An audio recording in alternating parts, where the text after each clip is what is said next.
мындайга болсо ханым, менде жигиттер деген бир жаман ойлоп калмасын.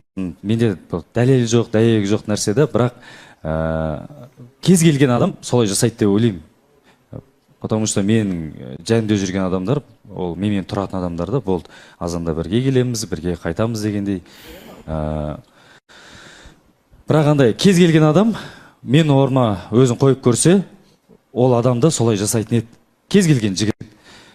Бир андай акчага, маселе акчада эмес. Акча, мен ол акчаны бир аптада бир табып алатын чыгармын, бирок истеген жанымдагы жигиттерден сондай бир күдүк пайда болуп калды да, сол жаман нерсе да мен үчүн.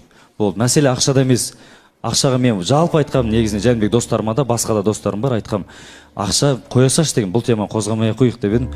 Бир досторумду айтуу боюнча, калай козгомойсуң бул нерсени деп, мен де бир ары карай козуп, сол нерсеге жыным одан сайын жынып бар да болсо ханым. Ал сиздин көлөгүңүзгө жакындайтын, осы үйдө бирге туратын жигиттерден башка эч ким жок па?